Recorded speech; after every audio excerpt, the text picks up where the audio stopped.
Global IME bank, सबैका लागि bank. 83 को नियम 177 बमोजिम निम्नलिखित समितिमा मान्य सदस्यको नाम हेरफेर गर्न सभाको सहमतिको लागि प्रस्ताव गर्दछु।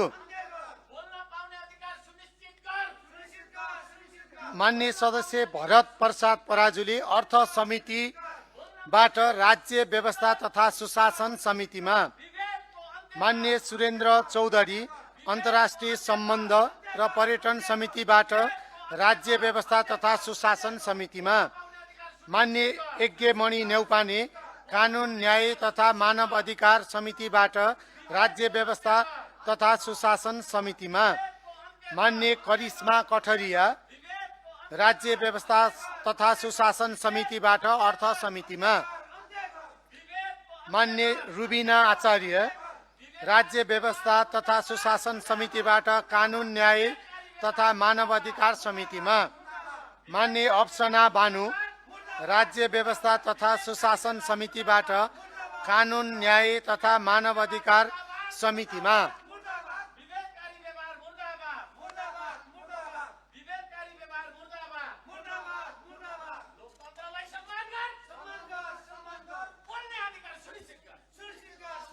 प्रस्तावित हेरफेरलाई सहमति जनाइदिनु हुन अनुरोध गर्दछु।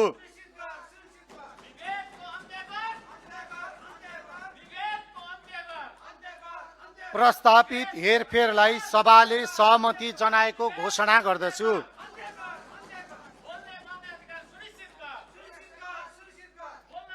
मान्य सदस्यहरू, प्रतिनिधि सभाबाट मिति 2083 जेठ 7 गते पारित गरी राष्ट्रिय सभामा पठाइएको वैकल्पिक विकास वित्त परिचालन विधेयक 2082 मिति 2083 जेठ 8 गते सन्देश सहित राष्ट्रिय सभामा टेबल भएकोमा नेपालको संविधानको धारा 111 को उपधारा 4 मा उल्लिखित अवधिभित्र प्रतिनिधि सभामा फिर्ता नआएकोले प्रतिनिधि सभा नियमावली 2083 को नियम 130 को उपनियम 3 बमोजिमको प्रक्रिया अगाडि बढाइने बेहोरा सोही नियमको उपनियम 2 बमोजिम माननीय सदस्यहरूलाई जानकारी गराउँछु।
मान्य सदस्यहरू, अब मान्य अर्थमन्त्री डाक्टर सोडिम वाग्लेलाई वक्तव्य सहित आर्थिक वर्ष 2083-84 को राजस्व र व्ययको वार्षिक अनुमानमाथि सामान्य छलफल प्रारम्भ गरियोस् भनी प्रस्ताव प्रस्तुत गर्न अनुमति दिन्छु।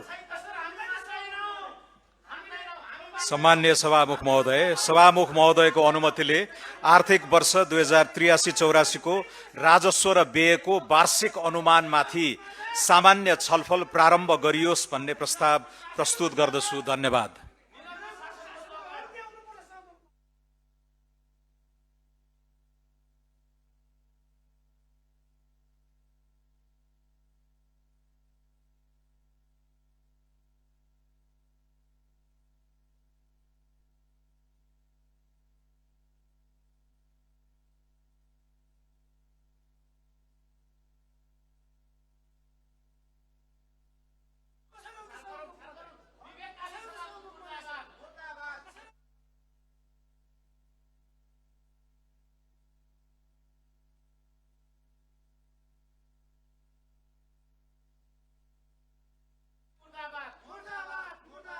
मान्य सदस्यहरू, विरोध गरिरहनु भएको सभामा विरोध गरिरहनु भएको मान्य सदस्यहरूको ध्यान आकर्षण गराउँछु। मान्य सदस्यहरूले आफ्नै हातमा बोकिरहनु भएको हाम्रो नियमावली 2083 प्रतिनिधि सभाको नियमावली 2083 को नियम 21 तर्फ ध्यान आकर्षण गराउँछु।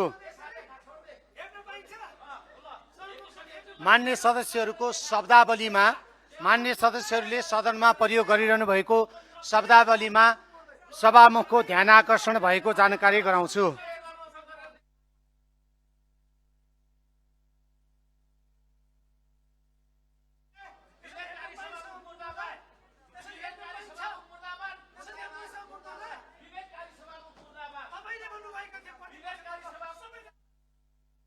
Admission open zoom beauty academy नेपालकै नम्बर 1 22 वर्षको अनुभवको साथमा 100% जब ग्यारेन्टी।